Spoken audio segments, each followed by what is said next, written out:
Hi ನಮಸ್ತೆ ಎಲ್ಲರಿಗೂ Kannada study YouTube channel ಸ್ವಾಗತ. ಸೊ ಇಂದಿನ ಸೆಷನ್ನಲ್ಲಿ ನಾವೇನು ನೋಡೋಣ ಅಂತ ಹೇಳಿದ್ರೆ ಕ್ರೀಡೆ ಮತ್ತು ಅವುಗಳಿಗೆ ಸಂಬಂಧಿಸಿರತಕ್ಕಂತಹ ಪ್ರಮುಖ ಟರ್ಮಿನಾಲಜಿ ಪದಗಳನ್ನು ನೋಡ್ಕೊಳ್ಳೋಣ, ಸರಿನಾ? ಸೊ ಜಸ್ಟ್ ಪದಗಳು ಅಲ್ಲ, ಅದಕ್ಕೆ ಸಂಬಂಧಪಟ್ಟಿರ್ತಕ್ಕಂತಹ ಅರ್ಥಗಳನ್ನು ನೋಡ್ಕೊಳ್ಳೋಣ. ಓಕೆ, ವಿಕೆಟ್ ಅಂದ್ರೆ ಏನು, ಓವರ್ ಅಂದ್ರೆ ಏನು, like and then off side ಅಂದ್ರೆ ಏನು, ಆ್ಯಂಡ್ ದೆನ್ ನೆಕ್ಸ್ಟ್ ಈ ಡ್ರಿಬಲ್ ಅಂದ್ರೆ ಏನು, ರಿಬೌಂಡ್ ಅಂದ್ರೆ ಏನು. ಸೊ ಈ ರೀತಿ ನಿಮಗೆ ಸೆಂಟ್ರಲ್ ಗೌರ್ಮೆಂಟ್ನ ಎಕ್ಸಾಮಲ್ಲಿ ಕೇಳ್ತಾನೆ. ಸೊ ಅದಕ್ಕೆ ಅದರ ಅರ್ಥವನ್ನು ನೋಡ್ಕೊಳ್ಳೋಣ ಈ ಒಂದು ಸೆಷನಲ್ಲಿ, ಸರಿನಾ? ಸೊ ಹಾಗಾದ್ರೆ ಬನ್ನಿ ವಿಡಿಯೋನ ಸ್ಟಾರ್ಟ್ ಮಾಡೋಣ. ವಿಡಿಯೋ ಸ್ಟಾರ್ಟ್ ಮಾಡೋಕ್ಕಿಂತ ಮುಂಚೆ ವಿಡಿಯೋ ಕೊನೆವರೆಗೂ ನೋಡಿ ಅಂತ ಹೇಳ್ತಾ, ಹಾಗೆ ವಿಡಿಯೋ ಕೊನೆವರೆಗೂ ನೋಡೋದು ಅಂತ ವಿಡಿಯೋ ಇಷ್ಟ ಆದರೆ ಪ್ಲೀಸ್ ವಿಡಿಯೋನ ಲೈಕ್ ಮಾಡಿ, ಸಬ್ಸ್ಕ್ರೈಬ್ ಮಾಡಿ. ಇಫ್ ನಿಮಗೆ ವಿಡಿಯೋ ಇಷ್ಟ ಆಗಿಲ್ಲ ಅಂದರೆ ಸೊ ಆಬ್ವಿಯಸ್ಲಿ ಡಿಸ್ಲೈಕ್ ಮಾಡಿ ಅಂತ ಹೇಳ್ತಾ, ಮೊದಲ ಕ್ರೀಡೆ ಯಾವುದಿದೆ ಅಂತಂದರೆ ಕ್ರಿಕೆಟ್ ಅನ್ನೋದು. ಓಕೆ, ಈ ಕ್ರಿಕೆಟ್ಗೆ ಸಂಬಂಧಿಸಿರ್ತಕ್ಕಂತಹ ಪದಗಳು ಯಾವುದೇ ಇದ್ದಾವೆ, ಪದಗಳು ಏನಂತ ಹೇಳ್ತೀವಿ ಅಂದರೆ ವಿಕೆಟ್ ಅಂತ ಹೇಳ್ತೀವಿ. ಓಕೆ, ಕ್ರಿಕೆಟಲ್ಲಿ ವಿಕೆಟ್ ಇಂಪಾರ್ಟೆಂಟ್. ಓಕೆ, ವಿಕೆಟ್ ಬೀಳಿಲ್ಲ ಅಂತಂದರೆ ಗೆಲ್ಲೋದು ಇಲ್ಲ ಅಪೋಸಿಟ್ ಟೀಮ್ ಅವರು.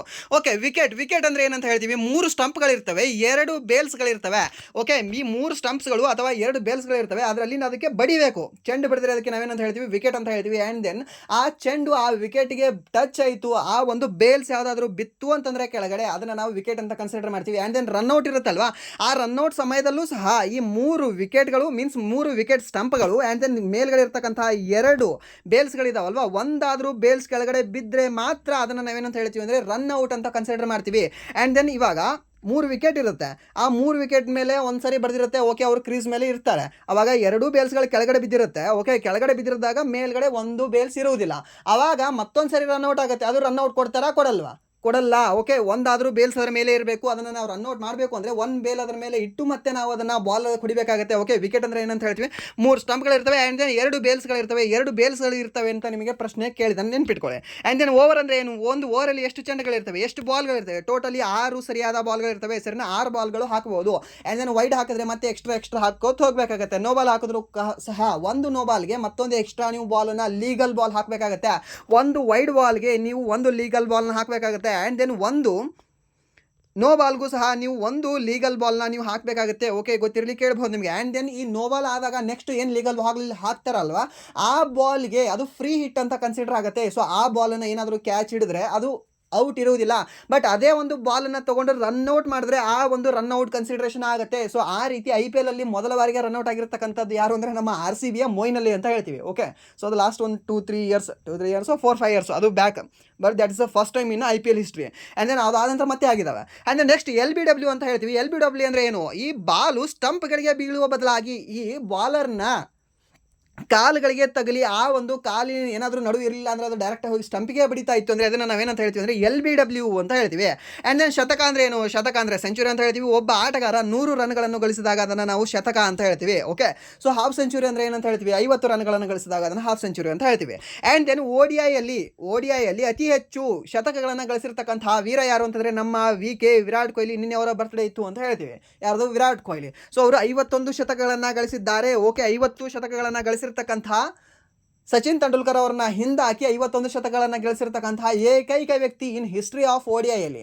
ಓಕೆ, ಯಾರು ಅಂದರೆ ಈ ವಿರಾಟ್ ಕೊಹ್ಲಿ ಅವರು. ಆ್ಯಂಡ್ ದೆನ್ ಈ ಸಚಿನ್ ತೆಂಡೂಲ್ಕರ್ ಅವರು ತಗೊಂಡಿರ್ತಕ್ಕಂತಹ ಮ್ಯಾಚ್ಗಳಿಗಿಂತ ಅತಿ ಕಡಿಮೆ ಮ್ಯಾಚ್ಗಳಲ್ಲಿ ಇವರು ಈ ಒಂದು ಸಾಧನೆಯನ್ನು ಮಾಡಿದ್ದಾರೆ, ಯಾರು, ವಿರಾಟ್ ಕೊಹ್ಲಿ ಅಂತ ಹೇಳ್ತೀವಿ. ಆ್ಯಂಡ್ ದೆನ್ ಡಕ್ ಅಂದರೆ ಏನು, ಡಕ್ಕಲ್ಲಿ ನಿಮಗೆ ಬೇರೆ ಬೇರೆ ರೀತಿ ಡಕ್ ಬರುತ್ತೆ. ಓಕೆ, ಒಂದು ಡಕ್ ಅಂದರೆ ಏನು ಅಂದರೆ ಜಸ್ಟ್ 1 ರನ್ಗಳಿಲ್ಲದೆ ಔಟ್ ಆದಾಗ ಅದನ್ನು ನಾವು ಡಕ್ ಅಂತ ಹೇಳ್ತೀವಿ. ಓಕೆ, ಸೊ ಹೇಗೆ ಹೇಳ್ಬೋದು, 1 ಬಾರ್ 8. ಓಕೆ, 8 ಬಾಲ್ಗಳಲ್ಲಿ 0 ಏನಾದರೂ ಹೊಡೆದಿದ್ದ ಅಂದರೆ ಅದನ್ನು ನಾವು ಡಕ್ ಅಂತ ಹೇಳ್ತೀವಿ. ಸೊ 1ನೇ ಬಾಲಿಗೆ ಆ 1 ರನ್ ಇಲ್ದೇ ಔಟ್ ಆಯಿತು ಅಂದರೆ ಅದನ್ನು ನಾವು ಏನಂತ ಹೇಳ್ತೀವಿ ಅಂದರೆ ಗೋಲ್ಡನ್ ಡಕ್ ಅಂತ ಹೇಳ್ತೀವಿ. ಓಕೆ, ಏನಂತ ಹೇಳ್ತೀವಿ ಅಂದರೆ ಗೋಲ್ಡನ್ ಡಕ್ ಅಂತ ಹೇಳ್ತೀವಿ. ಸೊ ಗೋಲ್ಡನ್ ಡಕ್ ಅಂದರೆ ಏನು ಅಂದರೆ ಫಸ್ಟ್ ಬಾಲ್ಗೆ ವಿಕೆಟ್ ಆಗೋದು, ಸೊ ಅದನ್ನು ಗೋಲ್ಡನ್ ಡಕ್ ಅಂತ ಹೇಳ್ತೀವಿ. ಸೊ 2ನೇದು 3ನೇದು 50ನೇದು 60ನೇದು 1 ರನ್ ಇಲ್ಲದೆ ಅವಾಗ ಔಟ್ ಆಯಿತು ಅಂದರೆ ಅದನ್ನು ನಾವು ಜಸ್ಟ್ ಡಕ್ ಅಂತ ಹೇಳ್ತೀವಿ. ಓಕೆ, ಅದು ಗೊತ್ತಿರಲಿ ಕೇಳ್ಬೋದು ನಿಮಗೆ. ಆ್ಯಂಡ್ ದೆನ್ ನೆಕ್ಸ್ಟ್ ಫುಟ್ಬಾಲ್ಗೆ ಸಂಬಂಧಿಸಿರ್ತಕ್ಕಂತಹ ಪದಗಳು ಯಾವುದೇ ಇದ್ದಾವೆ ಫುಟ್ಬಾಲ್ಗೆ. ಸೊ ಆಫ್ ಸೈಡ್ ಅಂತ ಹೇಳ್ತೀವಿ. ಓಕೆ, ಕ್ರಿಕೆಟಲ್ಲೂ ಕೂಡ ಬರುತ್ತೆ ಆಫ್ ಸೈಡ್, ಬಟ್ ಇಲ್ಲೊಂದು ಆಫ್ ಸೈಡ್ ಇದೆ ನೋಡಿ, ಯಾವುದರಲ್ಲಿ, ಫುಟ್ಬಾಲಲ್ಲಿ ಆಫ್ ಸೈಡ್ ಅಂದರೆ ಏನು, ಆಟಗಾರ ರಕ್ಷಣಾ ಸಾಲಿಗಿಂತ ಮುಂಚೆ ಇದ್ದರೆ ಅದನ್ನು ನಾವು ಏನಂತ ಕರಿತೀವಿ ಅಂತಂದರೆ ಆಫ್ ಸೈಡ್ ಅಂತ ಕರಿತೀವಿ, ಸರಿನಾ?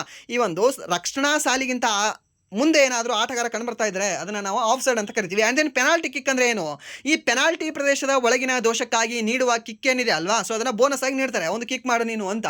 ಸೊ ಅದನ್ನು ನಾವೇನಂತ ಹೇಳ್ತೀವಿ, ಪೆನಾಲ್ಟಿ ಕಿಕ್ ಅಂತ ಹೇಳ್ತೀವಿ. ಸೊ ಈ ಒಂದು ಪೆನಾಲ್ಟಿ ಕಿಕ್ಗೆ ಫೇಮಸ್ ಆಗಿರೋರು ಯಾರು ಅಂತಂದರೆ ರೊನಾಲ್ಡೋ ಅಂತ ಹೇಳ್ತೀವಿ. Okay, and then next corner kick ಅಂತ ಬರುತ್ತೆ.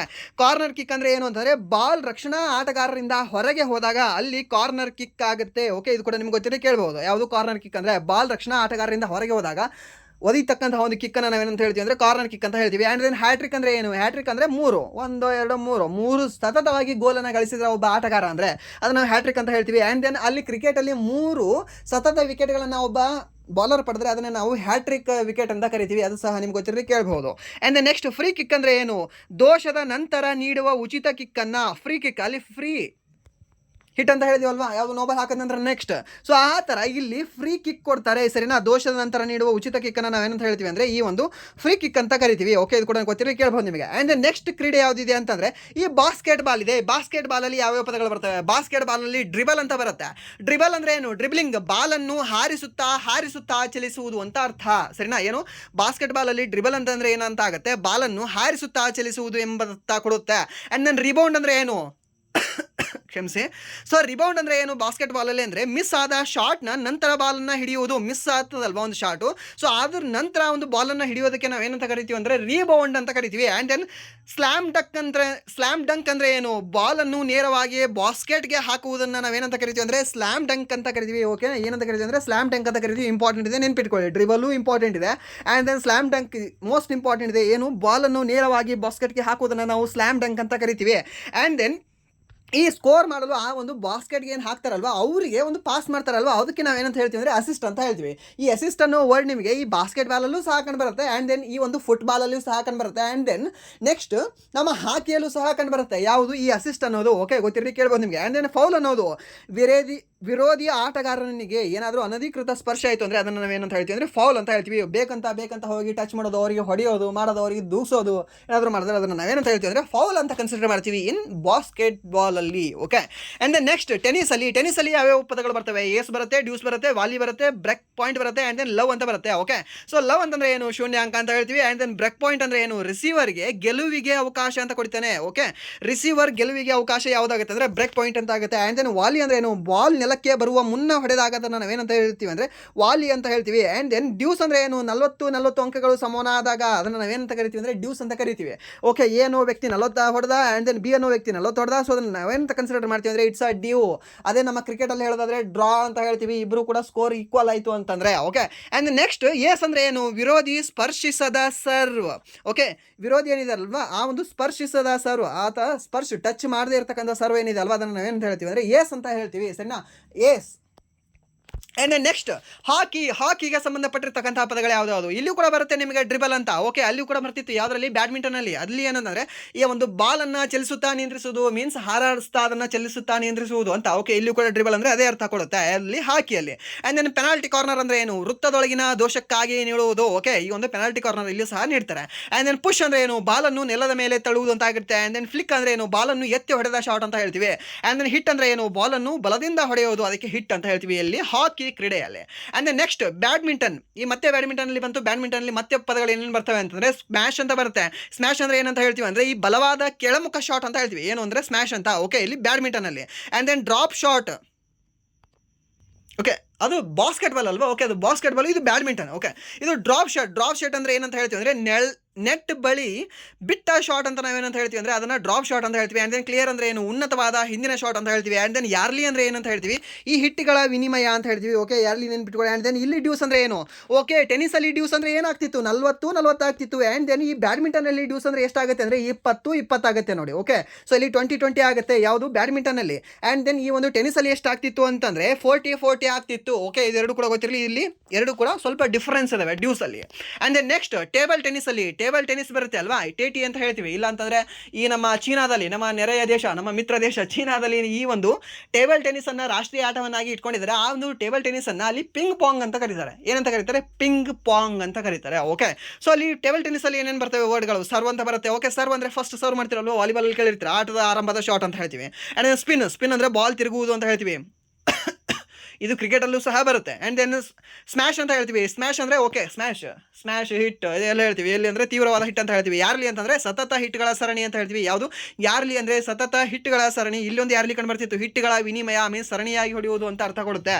ಆ್ಯಂಡ್ ನೆಕ್ಸ್ಟ್ ಲೆಟ್ ಅಂದರೆ ಏನು? ಸರ್ವ್ ನೆಟ್ಗೆ ತಗುಲಿದಾಗ ಪುನರಾರಂಭ ಏನಾಗುತ್ತಲ್ವ ಅದನ್ನು ನಾವು ಏನಂತ ಹೇಳ್ತೀವಿ ಅಂದರೆ ಲೆಟ್ ಅಂತ ಹೇಳ್ತೀವಿ. ಓಕೆ, ಇದು ಇಂಪಾರ್ಟೆಂಟ್ ಇದೆ ಎಂದು ನೆನ್ಪಿಟ್ಕೊಳ್ಳಿ. ಯಾವುದು ಸರ್ವ್ ನೆಟ್ಗೆ ತಗುಲಿದಾಗ ಪುನರಾರಂಭ ಆಗುತ್ತೆ ಅಲ್ವಾ, ಅದನ್ನು ನಾವೇನಂತ ಹೇಳ್ತೀವಿ ಅಂದರೆ ಲೆಟ್ ಅಂತ ಹೇಳ್ತೀವಿ. ಓಕೆ, ಇದು ಕೂಡ ನೆನ್ಪಿಟ್ಕೊಳ್ಳಿ, ಕೇಳ್ಬೋದು ನಿಮಗೆ.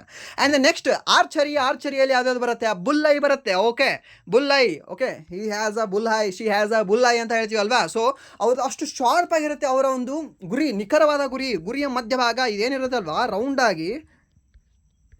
ಓಕೆ, ನೋಡಿ ನಂದು ಗುರಿ ಇಷ್ಟು ಚೆನ್ನಾಗಿದೆ. ಓಕೆ, ಸೆಂಟರ್ ಪಾಯಿಂಟ್ ಇರುತ್ತೆ ಅಲ್ವಾ, ಇಲ್ಲೇ ಹೊಡೆಯೋದು.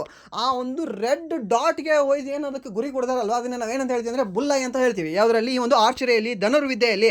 ಆ್ಯಂಡ್ ದೆನ್ ನೆಕ್ಸ್ಟ್ ಡ್ರಾ ಅಂತ ಹೇಳ್ತೀವಿ. ಡ್ರಾ ಅಂದರೆ ಏನು ಅಂದರೆ ಬಾಣವನ್ನು ಹಿಂಡಿಕೊಳ್ಳುವುದು, ಮೀನ್ಸ್ ಅದನ್ನು ಹಿಡಿದಿಟ್ಕೊಳ್ಳೋದು, ಅದನ್ನು ಡ್ರಾ ಅಂತ ಹೇಳ್ತೀವಿ. ಆ್ಯಂಡ್ ದೆನ್ ಆಂಕರ್ ಪಾಯಿಂಟ್ ಅಂದರೆ ಏನು ಅಂದರೆ ಬಾಣ ಹಿಡಿದ ನಂತರ ಕೈ ತಲುಪುವ ಸ್ಥಾನ ಅಂತ ಹೇಳ್ತೀವಿ. ಸೊ ಓಕೆ, ಈ ಬಾಣವನ್ನು ಹಿಡಿದ ನಂತರ ಕೈ ತಲುಪುವ ಸ್ಥಾನ ಏನಿದೆಯಲ್ವಾ, ಹಿಂದೆ ಎಳಿತಾರಲ್ವ, ಆ ಹಿಂದೆ ಎಳೆದಿರ್ತಕ್ಕಂಥ ಸ್ಥಾನವನ್ನು ನಾವು ಆ್ಯಂಕರ್ ಪಾಯಿಂಟ್ ಅಂತ ಹೇಳ್ತೀವಿ. ಓಕೆ, ಆ್ಯಂಕರ್ ಪಾಯಿಂಟ್ ಅಂತ ಹೇಳ್ತೀವಿ. ಆ್ಯಂಡ್ ದೆನ್ ಎಂಡ್ ಅಂದರೆ ಏನು, 6 ಬಾಣಗಳ ಸುತ್ತನ್ನು ನಾವು ಎಂಡ್ ಅಂತ ಕರಿತೀವಿ, ಸರಿನಾ. 6 ಬೌಲ್ಗಳ ಸುತ್ತನ್ನು ನಾವೇನಂತ ಕರಿತೀವಿ ಅಂದರೆ ಒಂದು ಓವರ್ ಅಂತ ಕರಿತೀವಿ ಇನ್ನು ಕ್ರಿಕೆಟಲ್ಲಿ. ಆ್ಯಂಡ್ ದೆನ್ ರಿಲೀಸ್ ಅಂದರೆ ಏನು, ರಿಲೀಸ್ ಅಂದರೆ ಏನಿಲ್ಲ, ಈ ಆ್ಯಂಕರ್ ಪಾಯಿಂಟನ್ನು ಬಿಟ್ಬಿಡೋದು, ಹಿಂದೆ ಹೇಳೋದು, ಆಗ ರಿಲೀಸ್ ಆಗುತ್ತೆ, ಹೋಗಿ ಅದು ಬುಲ್ ಈ ಥರ ಕರೆಕ್ಟಾಗಿ ಸೆಂಟ್ರಲ್ಲಿ ಹೋಗಿ ಬಿಡುತ್ತೆ. Okay, and then next Pashupatastra.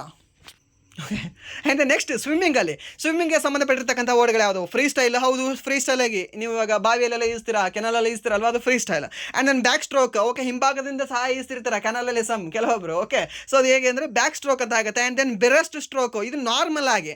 Breast stroke ಅಂದರೆ ಇವಾಗ ಎದೆ ಭಾಗವನ್ನು ಕೆಳಗೆ ಹಾಕಿ ಬೆನ್ನು ಭಾಗವನ್ನು ಮೇಲೆ ಸೂರ್ಯನಿಗೆ ತೋರಿಸ್ತಾ ಅಲ್ಲಿ ನಾವು ಯೂಸ್ ಮಾಡೋದು. ಸೊ ಅದಕ್ಕೆ ಏನಂತ ಹೇಳ್ತೀವಿ ಅಂದರೆ ಬ್ರೆಸ್ಟ್ ಸ್ಟ್ರೋಕ್ ಅಂತ ಹೇಳ್ತೀವಿ. ಓಕೆ, ಸೊ ನಾರ್ಮಲ್ ಆಗಿ ಎಲ್ಲರೂ ಮಾಡೋದು ಬ್ರೆಸ್ಟ್ ಸ್ಟ್ರೋಕು, ಬಟ್ ಕೆಲವೊಬ್ರು ಹೇಗೆ ಅಂದರೆ ಈ ಒಂದು ಬ್ಯಾಕ್ ಸ್ಟ್ರೋಕ್ ಮಾಡ್ತಿರ್ತಾರೆ. ಆ್ಯಂಡ್ ದೆನ್ ಬಟರ್ಫ್ಲೈ ಅಂತಂದರೆ 2 ಕೈಗಳ ಸಮನಾದ ಚಲನೆ, ಬಟರ್ಫ್ಲೈ ಥರ ಸ್ವಿಮ್ ಮಾಡ್ತಿರ್ತಾರೆ. ಓಕೆ, ಸೊ ಅದನ್ನು ಏನಂತ ಹೇಳ್ತೀವಿ ಅಂದರೆ ಈ ಒಂದು ಬಟರ್ಫ್ಲೈ ಅಂತ ಹೇಳ್ತೀವಿ. ಆ್ಯಂಡ್ ದೆನ್ ಲ್ಯಾಪ್ ಅಂದರೆ ಒಂದು ಪೂರ್ಣ ಉದ್ದದ ಸುತ್ತು ಅಂತ ಹೇಳ್ತೀವಿ. ಏನಂತ, ಲ್ಯಾಪ್ ಅಂತ. ಎಲ್ಲಿ, ಸ್ವಿಮ್ಮಿಂಗಲ್ಲಿ. ಸೊ ಅಲ್ಲಿ ಸಾಕಷ್ಟು ಸರಿ ಕೇಳಿರೋದು ಯಾವುದು ಅಂದರೆ ಈ ಒಂದು ಇದನ್ನು ಕೇಳಿದ್ದಾನೆ, ಬ್ಯಾಕ್ ಸ್ಟ್ರೋಕು, ಬ್ರೆಸ್ಟ್ ಸ್ಟ್ರೋಕು ಮತ್ತು ಬಟರ್ಫ್ಲೈನ ಕೇಳಿದಾಗ ನೀವು ಇದನ್ನೇ ಹಾಕಬೇಕಾಗುತ್ತೆ, ಯಾವುದು, ಈಜು, ಸ್ವಿಮ್ಮಿಂಗ್ ಅಂತ ಹಾಕಬೇಕಾಗತ್ತೆ. Okay, and then next judo ಅಥವಾ ಕರಾಟೆ. ಈ ಒಂದು ಜುಡೋ ಅಥವಾ ಕರಾಟೆಗೆ ಸಂಬಂಧಪಟ್ಟಿರ್ತಕ್ಕಂಥ ವರ್ಡ್ಗಳು ಯಾವುದು, ಡೋಜೋ ಅಂತ ಹೇಳ್ತೀವಿ. ಓಕೆ, ಡೋಜೋ ಅಂದರೆ ಏನು, ಡೋಜೋ ಅಂದರೆ ಇದು ಇಂಪಾರ್ಟೆಂಟ್ ಇದೆ ನೋಡಿ, ಅಭ್ಯಾಸ ಮಂದಿರ ಅದೇನಿದೆ ಅಲ್ವಾ, ಆ ಕರಾಟೆ ಅಥವಾ ಜುಡೋವನ್ನು ಕಲಿಯತಕ್ಕಂತಹ ಒಂದು ಪ್ಲೇಸ್ ಇರುತ್ತಲ್ಲ, ಅದನ್ನು ಏನು ಹೇಳ್ತೀವಿ ಅಂದರೆ ಡೋಜೋ ಅಂತ ಹೇಳ್ತೀವಿ. ಡೋಜೋ ಅಂದರೆ ಏನು ಅಂತಂದರೆ ಅಭ್ಯಾಸ ಮಂದಿರ. ಈ ಒಂದು ಸೈನ್ನೈ ಅಂತಂದರೆ ಏನಂತ ಹೇಳ್ತೀವಿ, ಗುರು ಅಥವಾ ಶಿಕ್ಷಕ ಅಂತ ಹೇಳ್ತೀವಿ. ಸರ್ನಾ, ಈ ಒಂದು ಜುಡೋ ಅಥವಾ ಕರಾಟೆಯ ಗುರುಗಳನ್ನು ನಾವೇನಂತ ಹೇಳ್ತೀವಿ ಅಂದರೆ ಈ ಸೆನೈ ಅಂತ ಹೇಳ್ತೀವಿ. ಓಕೆ, ಸೆನ್ನೈ ಅಂತ ಹೇಳ್ತೀವಿ. ಆ್ಯಂಡ್ ದೆನ್ ಕಟ ಅಂದರೆ ಏನು, ಸಿದ್ಧ ಕ್ರಮದ ಚಲನೆಗಳು ಅಂತ ಹೇಳ್ತೀವಿ. ಓಕೆ, ಈ ಒಂದು ಅವರದ್ದೇ ಆಗಿರ್ತಕ್ಕಂಥ ಸಮ್ ರೂಲ್ಸ್ ಆ್ಯಂಡ್ ಆ ಒಂದು ಪ್ರೊಸೀಜರ್ ಇರುತ್ತಲ್ವ, ಅದನ್ನು ನಾವೇನಂತ ಹೇಳ್ತೀವಿ ಅಂದರೆ ಈ ಕಟ ಅಂತ ಹೇಳ್ತೀವಿ. ಆ್ಯಂಡ್ ದೆನ್ ವಾಜಾ ಅಂದರೆ ಏನು, ತಂತ್ರಗಳು ಅಂತ ಹೇಳ್ತೀವಿ. ಆ್ಯಂಡ್ ನೆಕ್ಸ್ಟ್ ಇಫೋನ್ ಅಂದರೆ ಏನು, ಪೂರ್ಣಾಂಕ, ಗೆಲುವಿನ ಚಲನೆ ಅಂತ ಹೇಳ್ತೀವಿ. ಆ್ಯಂಡ್ ದೆನ್ ನೆಕ್ಸ್ಟ್ ಕುದುರೆ ಓಟದಲ್ಲಿ, ಹಾರ್ಸ್ ರೇಸಿಂಗಲ್ಲಿ ಯಾವ್ದು ಬರುತ್ತೆ, ಜಾಕಿ. ಓಕೆ, ಇದನ್ನು ಸಾಕಷ್ಟು ಸರಿ ಕೇಳಿದೆ ನೋಡಿ. ಆ ಹಾರ್ಸ್ ರೇಸಿಂಗಲ್ಲಿ, ಈ ರೇಸ್ ಕೋರ್ಸಲ್ಲಿ ಇರ್ತಕ್ಕಂಥ ರೇಸಲ್ಲಿ ಏನು ಕುದುರೆಯನ್ನು ಓಡಿಸ್ತಿರ್ತಾನಲ್ವ, ಆ ಒಂದು ಕುದುರೆ ಮೇಲೆ ಕೂಡ್ತಿರ್ತಕ್ಕಂಥ ವ್ಯಕ್ತಿಯನ್ನು ಜಾಕಿ ಅಂತ ಕರಿತೀವಿ. ಕುದುರೆ ಓಡಿಸೋ ಅಂತ ಕರೆಯಲ್ಲ, ಸೊ ಸ್ವಲ್ಪ ಸ್ವೀಟ್ ಆ್ಯಂಡ್ ಶಾರ್ಟ್ ಆಗಿ ಆ್ಯಂಡ್ ದೆನ್ ಚೆನ್ನಾಗಿರಲಿ ಅಂತ ಜಾಕಿ ಅಂತ ಕರಿತೀವಿ. ಆ್ಯಂಡ್ ನೆಕ್ಸ್ಟ್ ಫೋಟೋ ಫಿನಿಶ್ ಅಂದರೆ ಏನು, ಕ್ಯಾಮ್ರಾ ಮೂಲಕ ನಿರ್ಧರಿಸುವ ಗೆಲುವು. ಓಕೆ, ಈ ಕ್ಯಾಮ್ರಾ ಮೂಲಕ ನಿರ್ಧರಿಸಿರ್ತಾರೆ. ಓಕೆ, ಇದು ಫಸ್ಟ್ ಕಾಲ್ ಹಿಡ್ದ, ಅದು ಫಸ್ಟ್ ಗುರಿ ಮುಡ್ತಾ, ಇದು ಫಸ್ಟ್ ಗುರಿ ಮುಡ್ತಾ ಅಂತ, ಅದನ್ನು ಏನಂತ ಹೇಳ್ತೀವಿ ಅಂದರೆ ಫೋಟೋ ಫಿನಿಶ್ ಅಂತ ಹೇಳ್ತೀವಿ. ಆ್ಯಂಡ್ ದೆನ್ ಡರ್ಬಿ ಅಂದರೆ ಏನು, ಮುಖ್ಯ ಕುದುರೆ ಓಟ. ಓಕೆ, ಕುದುರೆ ಓಟವನ್ನೇ ನಾವು ಡರ್ಬಿ ಅಂತ ಹೇಳ್ತೀವಿ. ಡರ್ಬಿ ರೇಸ್ ಇಷ್ಟು ಇಡೋಣ ಸರಿ, ಒಂದು 5,000 10,000 ಅಂತ. ಓಕೆ, ಸೊ ಅದನ್ನು ಡರ್ಬಿ ಅಂತ ಹೇಳ್ತೀವಿ. ಸೊ ಅದೊಂದು ಗೇಮ್ ಅಷ್ಟೇ. ಆ್ಯಂಡ್ ದೆನ್ ಹ್ಯಾಂಡಿಕ್ಯಾಪ್ ಅಂತಂದರೆ ಏನಂತ ಹೇಳ್ತೀವಿ, ಸ್ಪರ್ಧೆ ಸಮತೆಗಾಗಿ ತೂಕ ಅಂತ ಹೇಳ್ತೀವಿ. ಆ್ಯಂಡ್ ದೆನ್ ಗ್ಯಾಲಪ್ ಅಂದರೆ ಏನು, ಕುದುರೆಯ ವೇಗದ ಓಟ ಅಂತ ಹೇಳ್ತೀವಿ. ಸರಿನಾ, ಯಾವುದು ಗ್ಯಾಲಪ್, ಅತಿ ಇಂಪಾರ್ಟೆಂಟ್ ಆಗಿರ್ತಕ್ಕಂಥ ಕುದುರೆ ಯಾವುದು, ನಮ್ಮ ಇಡೀ ಇತಿಹಾಸದಲ್ಲೇ, ನಮ್ಮ ಭಾರತ ಇತಿಹಾಸದಲ್ಲಿ ಅತಿ ಒಂದು ಪ್ರಮುಖವಾಗಿರ್ತಕ್ಕಂಥ ಒಂದು ಕುದುರೆ ಯಾವುದು ಅಂತಂದರೆ ಚೇತಕ ಕುದುರೆ ಅಂತ ಹೇಳ್ತೀವಿ. ಓಕೆ, ಯಾವುದು, ಚೇತಕ ಕುದುರೆ ಅಂತ ಹೇಳ್ತೀವಿ. ಚೇತಕ ಕುದುರೆ ಯಾರ್ದು, ರಾಣಾ ಪ್ರತಾಪ್ ಅವ್ರದ್ದು. ಓಕೆ, ರಾಣಾ ಪ್ರತಾಪ್ 1576ರಲ್ಲಿ ಹಳದಿ ಕಾಡು ಕದನೆ ಮಾಡ್ತಾರಲ್ವ, ಅವರ ಒಂದು ಕುದುರೆ ಯಾವುದು ಅಂತಾರೆ ಈ ಒಂದು ಚೇತಕ ಕುದುರೆ ಅಂತ ಹೇಳ್ತೀವಿ. ಓಕೆ, ಸೊ ಇದ್ರ ಮೇಲೆ ರಾಜಸ್ಥಾನದಲ್ಲಿ ಹಾಡುಗಳು ಸಹ ಇದ್ದಾವೆ, ಚೇತಕ ಕುದುರೆ ಮೇಲೇ. ಓಕೆ, ಪ್ರತಾಪ್ ಅವ್ರ ಮೇಲಲ್ಲ, ರಾಣಾ ಪ್ರತಾಪ್ ಅವರ ರಾಜನ ಮೇಲಲ್ಲ, ಆ್ಯಕ್ಚುಲಿ ಅವರ ಒಂದು ಕುದುರೆ ಮೇಲೇ ಹಾಡುಗಳಿದ್ದಾವೆ. ಮೀನ್ಸ್ ಎಷ್ಟು ಫೇಮಸ್ ಆಗಿರಬೇಡ ಈ ಒಂದು ಕುದುರೆ. ಓಕೆ, ಇನ್ನೊಂದು ಗೊತ್ತಿರಲಿ ನಿಮಗೆ, ಅಕ್ಬರ್ನ ವಿರುದ್ಧ ಸೋಲೇ ಇರ್ತಕ್ಕಂಥ ವ್ಯಕ್ತಿಯು ಕೂಡ ಅವರೇ. ಸೋತಿಲ್ಲ ಅವ್ರು ಯಾವತ್ತೂ ಸಹ, ಸರಿನಾ. ಸೋತಿಲ್ಲ, ಸೋಲನ್ನು ಒಪ್ಕೊಂಡಿಲ್ಲ. ಅಲ್ಲಿಂದ ಯುದ್ಧದಿಂದ ಅರ್ಧಕ್ಕೆ, ಅಲ್ಲಿಂದ ಮೀನ್ಸ್ ಅರ್ಧ ಅಂತಂದರೆ ಓಕೆ, ಸೋಲು ಸಮೀಪ ಬಂದಿದೆ ಅಂದರೆ ಅಲ್ಲಿಂದ ಹಾರಿ ಮತ್ತೊಂದು ಸರಿ ಬಂದು ಯುದ್ಧ ಮಾಡಿದ್ದಾರೆ ಅವರು. ಓಕೆ, ಬಟ್ ಕೊನೆಯವರೆಗೂ ಸಹ ಸೋಲದೆ ಈ ಅಕ್ಬರ್ನನ್ನು ಜೀವ ಪೂರ್ತಿ ಅವ್ರನ್ನ ಜೀವವನ್ನು ಫ್ರಸ್ಟ್ರೇಷನ್ ಲೆವೆಲ್ಗೆ ತಂದಿರತಕ್ಕಂಥ ವ್ಯಕ್ತಿ ಯಾರು ಅಂದರೆ ರಾಣಾ ಪ್ರತಾಪ ಅಂತ ಹೇಳ್ತೀವಿ. ಸರಿನಾ, ಮೇವಾರದ ರಾಣಾ ಪ್ರತಾಪ ಅಂತ ಹೇಳ್ತೀವಿ. ಆ್ಯಂಡ್ ದೆನ್ ನೆಕ್ಸ್ಟ್ ಪ್ರಶ್ನೆ, ಬೇಸ್ಬಾಲ್ಗೆ ಸಂಬಂಧಿಸಿರ್ತಕ್ಕಂಥ ಪದಗಳು ಯಾವುದೇ ಇದ್ದಾವೆ. ಬೇಸ್ಬಾಲ್ಗೆ ಸಂಬಂಧಪಟ್ಟಿರ್ತಕ್ಕಂಥ ಪದಗಳು ಯಾವುದು ಅಂದರೆ ಹೋಮ್ ರನ್ ಅಂತ ಹೇಳ್ತೀವಿ. ಹೋಮ್ ರನ್ ಅಂದರೆ ಏನು ಅಂತ ಹೇಳ್ತೀವಿ, ಬಾಲ್ ಮೈದಾನದಿಂದ ಹೊರಗೆ ಹೊಡೆದಾಗ ಅದನ್ನು ನಾವು ಈ ಒಂದು ಹೋಮ್ ರನ್ ಅಂತ ಹೇಳ್ತೀವಿ. ಈ ಬೇಸ್ಬಾಲ್ ಏನಿದೆ ಅಲ್ವಾ, ಬೇಸ್ಬಾಲ್ ಸೇಮ್ ಕ್ರಿಕೆಟ್ ಇದ್ರ ಥರನೇ ಇದೆ, ಬಟ್ ಅಲ್ಲಿ ಕ್ರಿಕೆಟಲ್ಲಿ ನಾವು ಇದನ್ನು ಮಾಡ್ತೀವಿ, ಸ್ಪಿನ್ ಮಾಡ್ತೀವಿ, ಆ್ಯಂಡ್ ದೆನ್ ಔಟ್ ಸ್ವಿಂಗರ್ ಹಾಕ್ತೀವಿ, ಇದನ್ನು ಹಾಕ್ತೀವಿ. ಇದನ್ನೇ ಇಲ್ಲ, ಡೈರೆಕ್ಟ್ ಡೈರೆಕ್ಟ್ ಇಟ್ಟೇ ಇದು. ಓಕೆ, ಯಾವುದು ಈ ಬೇಸ್ಬಾಲಲ್ಲಿ. ಆ್ಯಂಡ್ ದೆನ್ ಈ ಬೇಸ್ಬಾಲ್ ಅತಿ ಹೆಚ್ಚು ಫೇಮಸಲ್ಲಿದೆ ಅಂದರೆ ಇಂಗ್ಲೆಂಡಲ್ಲಿ ಫೇಮಸ್ ಇದೆ ಬೇಸ್ಬಾಲ್. ಓಕೆ, ಇವಾಗ ಟೆಸ್ಟ್ ಕ್ರಿಕೆಟಲ್ಲಿ ನೀವು ನೋಡಿರ್ಬೋದು, ಯಾರು ಜಾಸ್ ಬಟ್ಲರ್ ಹೇಗೆ ಆಡ್ತಾನೆ, ಬೇಸ್ಬಾಲ್ ಥರ ಆಡ್ತಾನೆ ಅಂತ ಕೇಳಿರ್ತೀರ. ಸೊ ಆ ಬೇಸ್ಬಾಲ್ ಅಂತ ಕಂಡುಬರುತ್ತೆ ಎಲ್ಲಿ ಅಂದರೆ ಇದೇ ಒಂದು ಇಂಗ್ಲೆಂಡಲ್ಲಿ ಫೇಮಸ್ ಇದೆ baseball. And then next strike ಅಂತ ಕೊಟ್ಟಿದ್ದಾನೆ. ಸ್ಟ್ರೈಕ್ ಅಂದರೆ ಏನು? ಸ್ಟ್ರೈಕ್ ಅಂದರೆ ಬಾಲರ್ನ ಮಾನ್ಯ ಚೆಂಡು ಬ್ಯಾಟರ್ ತಪ್ಪಿದಾಗ ಈ ಬಾಲರ್ನ ಏನಿರುತ್ತೆ ಅಲ್ವಾ, ಒಂದು ಲೀಗಲ್ ಬಾಲ್ ಆ ಒಂದು ಬ್ಯಾಟರ್ ಏನಾದರೂ ತಪ್ಪಿಸಿದಾಗ ಅದನ್ನು ನಾವು ಸ್ಟ್ರೈಕ್ ಅಂತ ಹೇಳ್ತೀವಿ. ಆ್ಯಂಡ್ ದೆನ್ ಪಿಚರ್ ಅಂದರೆ ಏನು? ಚೆಂಡು ಎಸೆಯುವ ಆಟಗಾರನ ನಾವು ಏನಂತ ಹೇಳ್ತೀವಿ, ಬಾಲರ್ ಅಂತ ಹೇಳಲ್ಲ, ಅಲ್ಲಿ ಪಿಚರ್ ಅಂತ ಹೇಳ್ತೀವಿ ಎಲ್ಲಿ ಈ ಒಂದು ಬೇಸ್ ಬಾಲಲ್ಲಿ. ಆ್ಯಂಡ್ ದೆನ್ ಇನ್ನಿಂಗ್ಸ್ ಅಂದರೆ ಏನು? ಆಟದ ವಿಭಾಗ. ಓಕೆ, ಕ್ರಿಕೆಟಲ್ಲೂ ಬರುತ್ತೆ ನಿಮಗೆ innings, first innings, second innings. In T20 ಮತ್ತು ಒನ್ ಡೇಲಿ ಟೋಟಲಿ 2 ಇನ್ನಿಂಗ್ಸ್ ಬರ್ತವೆ. ಬಟ್ ಇನ್ನು ಟೆಸ್ಟಲ್ಲಿ ಟೋಟಲಿ 4 ಇನ್ನಿಂಗ್ಸ್ ಬರ್ತವೆ. ಸೊ 2 ಇನ್ನಿಂಗ್ಸ್ ಒಬ್ಬರಿಗೆ, 2 ಇನ್ನಿಂಗ್ಸ್ ಮತ್ತೊಬ್ಬರಿಗೆ ಅಲ್ವಾ. ಆ್ಯಂಡ್ ನೆಕ್ಸ್ಟ್ ಬೇಸ್ ಅಂದರೆ ಏನು? ಬೇಸ್ ಅಂತ ಏನಂತ ಹೇಳ್ತೀವಿ, ರನ್ ಗಳಿಸಲು ಬೇಕಾದ ಮೀನ್ಸ್ ರನ್ ಗಳಿಸಲು ತಲುಪಬೇಕಾದ ಸ್ಥಳ ಅಂತ ಹೇಳ್ತೀವಿ. ಓಕೆ, ಏನಂತಂದ್ರೆ ಬೇಸ್ ಅಂತ ಅರ್ಥ. ಆ್ಯಂಡ್ ನೆಕ್ಸ್ಟ್ ವಾಲಿಬಾಲ್ಗೆ ಸಂಬಂಧಪಟ್ಟಿರ್ತಕ್ಕಂಥ ವರ್ಡ್ಗಳು ಯಾವುದು? ಸರ್ವ್ ಅಂತ ಹೇಳ್ತೀವಿ, ಸ್ಪೈಕ್ ಅಂತ ಹೇಳ್ತೀವಿ, ಆ್ಯಂಡ್ ದೆನ್ ಬ್ಲಾಕ್ ಅಂತ ಹೇಳ್ತೀವಿ, ಆ್ಯಂಡ್ ದೆನ್ ಸೆಟ್ ಅಂತ ಹೇಳ್ತೀವಿ, ಆ್ಯಂಡ್ ದೆನ್ ಡಿಗ್ ಅಂತ ಹೇಳ್ತೀವಿ. ಸೊ ಡಿಗ್ ಅಂದರೆ ಏನು ಅಂತಂದರೆ ರಕ್ಷಣೆ ಅಂತ ಹೇಳ್ತೀವಿ. ಆ್ಯಂಡ್ ದೆನ್ ಸರ್ವ್ ಅಂತಂದರೆ ಆಟದ ಪ್ರಾರಂಭದ ಹೊಡೆತ ಅಂತ ಹೇಳ್ತೀವಿ. ಈ ಒಂದು ಸ್ಪೈಕ್ ಅಂದರೆ ಏನು ಅಂತಂದರೆ ಬಲವಾದ ಕೆಳಮುಖ ಹೊಡೆತ ಅಂತ ಹೇಳ್ತೀವಿ. ಓಕೆ, ಕೆಳಗಡೆ ಹೊಡಿತೀವಿ ಅಲ್ವಾ, ಆ ಒಂದು ಕೆಳಗಡೆ ಹೊಡಿತವನ್ನ ಏನು ಹೇಳ್ತೀವಿ ಅಂದರೆ ಸ್ಪೈಕ್ ಅಂತ ಹೇಳ್ತೀವಿ. ಓಕೆ, ಇದನ್ನು ನೆನ್ಪಿಟ್ಕೊಳ್ಳಿ, ಇಂಪಾರ್ಟೆಂಟ್ ಇದೆ. ಆ್ಯಂಡ್ ದೆನ್ ಬ್ಲಾಕ್ ಅಂದರೆ ನೆಟ್ ಹತ್ತಿರ ತಡೆ ಅಂತ ಹೇಳ್ತೀವಿ. ಓಕೆ, ಇದನ್ನು ಕೂಡ ಕೇಳಿದಾನೆ ಲಾಸ್ಟ್ MTS ಎಕ್ಸಾಮಲ್ಲಿ. ಆ್ಯಂಡ್ ದೆನ್ ಸೆಟ್ ಸ್ಪೈಕ್ ಮಾಡಲು ನೀಡುವ ಪಾಸ್ ಅಂತ ಹೇಳ್ತಾನೆ, ಯಾವುದು? ಸೆಟ್ ಅನ್ನೋದು. ಆ್ಯಂಡ್ ದೆನ್ ನೆಕ್ಸ್ಟ್ ಸೈಕ್ಲಿಂಗ್ಗೆ ಸಂಬಂಧಪಟ್ಟಿರ್ತಕ್ಕಂಥ ವರ್ಡ್ಗಳು ಯಾವುದು? ಇಲ್ಲಿ 2-3 ವರ್ಡ್ಗಳು ಬರ್ತವೆ. ಯಾವುದು? ಒಂದು ಪೆಲೋಟನ್ ಅನ್ನೋದು. ಪೆಲೋಟನ್ ಅಂದರೆ ಏನು ಅಂತಂದರೆ ಮುಖ್ಯ ಸವಾರರ ಗುಂಪೇನಿರುತ್ತಲ್ವ ಅದನ್ನು ನಾವು ಪೆಲೋಟನ್ ಅಂತ ಕರಿತೀವಿ. ಆ್ಯಂಡ್ ದೆನ್ ಡ್ರಾಫ್ಟಿಂಗ್ ಅಂದರೆ ಏನು? ಮುಂದಿನ ಸವಾರರ ಹಿಂದೆ ಹಾದಿ ಹಿಡಿದು ಗಾಳಿಯ ಪ್ರತಿರೋಧ ಕಡಿಮೆ ಮಾಡುವುದು.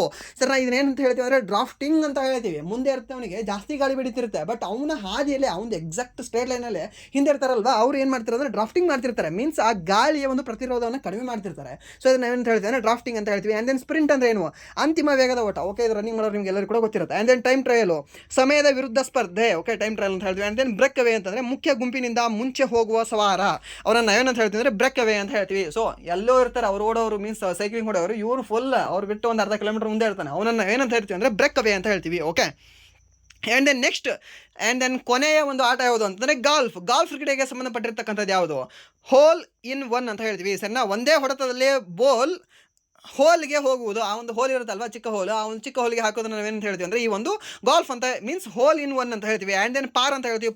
ಪಾರ್ ಅಂತಂದರೆ ಏನು ಅಂತಂದರೆ ಪ್ರಮಾಣಿತ ಹೊಡೆತಗಳ ಸಂಖ್ಯೆ, ಎಷ್ಟು ಸರಿ ಹೊಡೆದ ನಂತರ ಆ ಒಂದು ಹೋಲಲ್ಲಿ ಅದು ಕರೆಕ್ಟಾಗಿ ಹೋಗಿ ಸೆಟ್ ಆಯಿತು ಆ ಬಾಲ್ ಅಂತ. ಆ್ಯಂಡ್ ದೆನ್ ಈ ಒಂದು ಬರ್ಡಿ ಅಂದರೆ ಏನು? ಪಾರ್ಗಿಂತ ಒಂದು ಕಡಿಮೆ ಹೊಡೆತ. ಓಕೆ, ಅದು ಎಷ್ಟು ಪ್ರಮಾಣಿತ ಒಂದು ಹೊಡೆತಗಳ ಸಂಖ್ಯೆ ಇಟ್ಟಿರ್ತಾರಲ್ಲ. ಓಕೆ, ಇಷ್ಟು 5ರಲ್ಲಿ ನೀನು 5 ಚಾನ್ಸಲ್ಲಿ ಹೊಡಿಬೇಕು ಅಂತ. ಸೊ ಅದಕ್ಕಿಂತ ಏನಾದರೂ ಒಂದು ಕಡಿಮೆ ಹೊಡೆದ್ರೆ ಅದಕ್ಕೆ ಏನಂತ ಹೇಳ್ತೀವಿ ಅಂದರೆ ಬರ್ಡಿ ಅಂತ ಹೇಳ್ತೀವಿ. ಆ್ಯಂಡ್ ದೆನ್ ಪಾರ್ಗಿಂತ ಒಂದು ಹೊಡೆತ ಹೆಚ್ಚು ತೊಗೊಂಡ್ರೆ ಅದಕ್ಕೆ ಏನಂತ ಹೇಳ್ತೀವಿ ಅಂದರೆ ಬೋಗಿ ಅಂತ ಹೇಳ್ತೀವಿ. ಆ್ಯಂಡ್ ದೆನ್ ಪಟ್ ಅಂದರೆ ಏನಂತ ಹೇಳ್ತೀವಿ ಅಂದರೆ ಹಸಿರು ಪ್ರದೇಶದಲ್ಲಿ ಸೌಮ್ಯ ಹೊಡೆತ. ಓಕೆ, ಇವಾಗ ಗ್ರೀನ್ನಲ್ಲಿ ಗಾರ್ಡನ್ನಲ್ಲಿ ಆಟ ಆಡ್ತಿರ್ತಾರಲ್ವ, ಸೊ ಗಾಲ್ಫನ್ನು, ಸೊ ಅಲ್ಲಿ ಈ ಕಾಮಾಗಿ ಓಕೆ ಒಂದು 5 ಮೀಟರ್ ಅಷ್ಟೇ ಇರುತ್ತೆ, ಅಲ್ಲಿ ಟಚ್ ಕೊಡ್ತಾರಲ್ವ, ಅದನ್ನು ಏನಂತ ಹೇಳ್ತೀವಿ ಅಂದರೆ ಪಟ್ ಅಂತ ಹೇಳ್ತೀವಿ. ಓಕೆ, ಇದನ್ನು ನೆನ್ಪಿಟ್ಕೊಳ್ಳಿ. ಇವು 5 ವರ್ಡ್ ನಿಮಗೆ ಇಂಪಾರ್ಟೆಂಟ್ ಇದೆ. ಯಾವುದು? ಹೋಲಿನ್ ಒನ್ನು, ಪಾರ್, ಈ ಎಲ್ಲದಕ್ಕಿಂತ ಸ್ಪೆಷಲ್ ಯಾವುದು ಅಂದರೆ ಒಂದು ಬರ್ಡಿ ಅನ್ನೋದು, ಆ್ಯಂಡ್ ದೆನ್ ನೆಕ್ಸ್ಟ್ ಇನ್ನೊಂದು ಈ ಒಂದು ಪಟ್ ಅನ್ನೋದು. ಓಕೆ, ಇವೆರಡನ್ನೂ ಕೂಡ ಕೇಳಿದ್ದಾನೆ, ನೆನ್ಪಿಟ್ಕೊಳ್ಳಿ. ಸೊ ಇದಾಗಿತ್ತು ಇಲ್ಲಿವರೆಗೆ ಮುಂಬರ್ತಕ್ಕಂತಹ SSC, MTS, CHSL, CGL, GD, Delhi police, RRB and then ವಿವಿಧ ಸೆಂಟ್ರಲ್ ಗೌರ್ಮೆಂಟ್ನ ಎಕ್ಸಾಮ್ಗಳಿಗೆ ಕೇಳಬಹುದಾದಂಥ ಪ್ರಮುಖ ಸ್ಪೋರ್ಟ್ಸ್ನ ಟರ್ಮಿನಾಲಜಿಗಳು. ಸೊ ಇಲ್ಲಿವರೆಗೂ ವಿಡಿಯೋ ನೋಡೋದಕ್ಕಾಗಿ ಫಸ್ಟ್ ಆಫ್ ಆಲ್ ಧನ್ಯವಾದಗಳು. ಹಾಗೆ ಇಲ್ಲಿವರೆಗೂ ವಿಡಿಯೋ ನೋಡಿ ನಿಮ್ಗೆ ಏನಾದರೂ ವಿಡಿಯೋ ಇಷ್ಟ ಆಗಿದ್ರೆ ಪ್ಲೀಸ್ ವಿಡಿಯೋನ ಲೈಕ್ ಮಾಡಿ, ಸಬ್ಸ್ಕ್ರೈಬ್ ಮಾಡಿ ಅಂತ ಹೇಳ್ತಾ, ಇಫ್ ನಿಮಗೆ ವಿಡಿಯೋ ಇಷ್ಟ ಆಗಿಲ್ಲ ಅಂದರೆ ಸೊ ಆಬ್ವಿಯಸ್ಲಿ ಡಿಸ್ಲೈಕ್ ಮಾಡಿ ಅಂತ ಹೇಳ್ತಾ ವಿಡಿಯೋನ ಇಲ್ಲಿಗೆ ಎಂಡ್ ಮಾಡ್ತಾ ಇದ್ದೀನಿ. Once again thank you so much.